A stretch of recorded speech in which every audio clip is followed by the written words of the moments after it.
Hello everybody, ZardCast here, back at it again to give you another very exciting video. And for today, you know what, I just have to talk about this game. I just had to talk about it. I'm talking about none other than Triangle Strategy. This right here might honestly be my contender for Game of the Year thus far. I know it is still early in this year, just going off of everything that we've been playing so far though, but I think this game is going to hold up fairly well in the upcoming months to the rest of the year, and it might honestly be my contender for Game of the Year.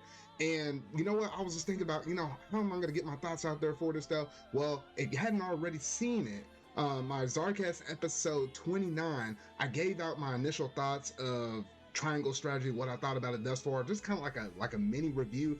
Didn't really take that long for me to kind of go through and give my thoughts on it though. And I was like, you know what, why don't I just take some of that, give it some little visual flair, throw up some visuals and stuff, throw in a little bit of music in the background and stuff like that, just to kind of blow it out just a little bit more and give my overall thoughts. And just for those that might have missed that episode of the podcast, you'll be able to actually just watch this and just in a more condensed format just for my review for Triangle Strategy though. And if you hadn't already saw my ZardCast episode, there will be a link down in the description box down below so you can watch the whole entirety of my ZardCast episode 29 though. So without any further ado, let's go ahead and jump straight up into this video.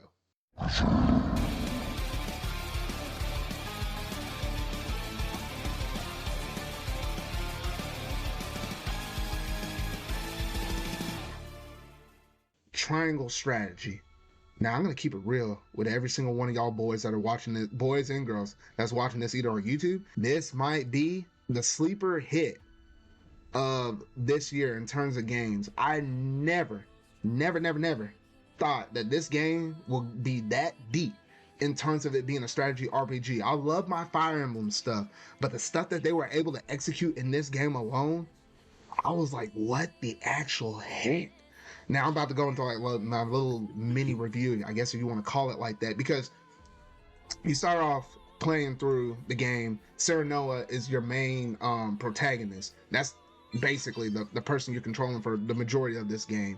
You got three other people that kind of assist you quite extensively throughout the game. You have Roland, who's technically a prince to a king. You have Frederica, who's basically, this is like in the olden times where it's kind of like you have arranged marriages or whatever. So she was arranged to marry you, the main protagonist. And then you have Benedict over here, who's basically like a not necessarily a servant, but kind of like the right hand man to like your father, for the main, like, because you're basically, you as Serenoa, you're like a lord, and you're kind of governing this little area of land that's all underneath the kingdom. So you had the kingdom, you had Aesfrost, and then you had Hyzentia. You had like 3 different continents, and the whole Salt Iron War. It's kind of a dumb name to call it war, but the more you play this game, the more and more the whole Salt Iron War had more it established more of, like, you understood the history. And that Salt Iron War just had a lot more weight on it the more you went and the more stuff that you saw about the story as you progressed through the game though.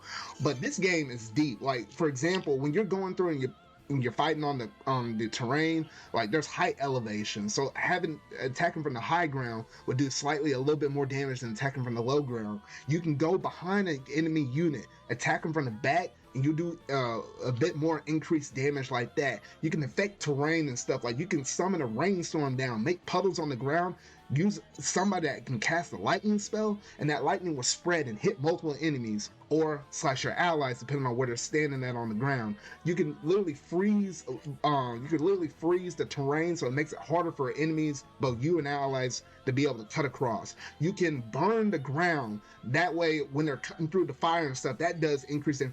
There's a lot, and that's just only like the tip of the iceberg. There's a lot of different ways how you can control the battlefield, and I felt like this was even more of a tactical game than even Fire Emblem felt like, at least for me, for a good chunks of this game. And I think in terms of the way how they're handling the strategy RPG, the modern strategy RPG move from this point forward, we've been seeing a lot of it with Fire Emblem, how normally you make choices on the battlefield all the time in terms of how you're going to route your enemy, how you got to defend like your king piece. If, like, for example, one of your units happens to die or fall in battle or whatever, though, they've been you always made decisions on the battlefield though, and they've been slowly kind of transcribing that to the choices you make in terms of the story elements. Like with Fire Emblem Three Houses, there's like you can choose between 3 different houses, and then even if you happen to choose what Edelgard's route, there's like a critical moment where you can either side with her or decide to go with the church. I mean, they've been kind of expanding upon choices even within the main story itself. But with what they do with triangle strategy, that's on a whole nother layer, because like there's constantly events in the story where you get to talk to people and they kind of test your principles of, and this is the whole while the triangle thing comes up to play, sense of morality, and 2 other things. I can't even think of the technical terms on it though, but it's like, are you headstrong, are you loyal, or are you kind of compassionate? It's kind of like basically those 3 things though. But choosing those options throughout the game kind of leads you down the road of whether you're going to get one of 4 different endings for the game though. But you always presented with different decisions where you have to go to the scales of conviction, and you have to make a critical decision that will affect where you go. Because at one point, I'm trying to pull an example of this where it's not too deep in the story. Like eventually there's one part where the capital gets overtaken by Frost, and then it's like, Prince Roland has to make his way out or whatever though, and they're all after him. I was gonna say, I will say don't spoil too much, because like I don't really care about triangle strategy, but it is a game that I honestly might pick up. Yeah, I wasn't gonna go into too deep, but this is fairly early on. Like you could see it coming down, and I wasn't going to say anything beyond this point. This is still within like the first few hours. Demos. Yeah, I think it might have been the chapter after the demo, but it was still kind of very early on. But anyway, you can literally either choose to you can either like all things, when you're harboring somebody that someone's gunning hole and say, hey, give us that person or else, you can literally choose to either defend them or you can actually give them away. Critical decisions like that will actually affect different things throughout the story, because I think there's like 4 or 5 different times where you have to put up to a vote of where you're going to do, and it actually increases the replayability in this game. And when you get to the very end, I think there's 3 different endings. And there's technically a true ending or like a golden ending. So there's technically 4 different endings though. And I won't actually describe which ones it is, but the ending I got was Frederica's ending. So if you had played the game or you looked into it, you know the ending I saw and witnessed though. Gosh, by golly, that was rough. But if you want to, so let's say you get to the very ending of the game, there is a new game plus, since there's replayability with it. And here's the thing, here's the kicker. This is what makes things a little different, especially from Fire Emblem.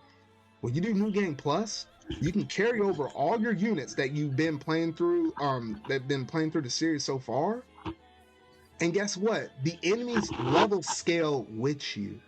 So like you might have ended the game on level 35, and you know how at the very beginning of the game you might run into level 1, level 2, level 3 enemies. No, now those enemies could be like level 30.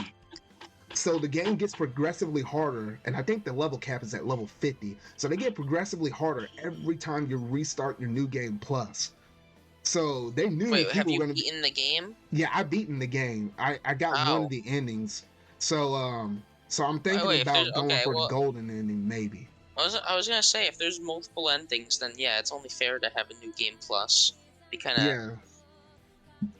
I was going to say, one thing that Fire Emblem did that I really don't like is that, this one path splits into 2 separate paths, and then, you just if you don't save before that choice, you just gotta play through the entire beginning of Black Eagles again, doing the same shit. Yeah, which I do like this, Steven, because there is gonna be one part of the game where you probably are gonna make some decisions that will kind of throw you out of the loop of getting the golden ending. You have to do... I want the genocide ending.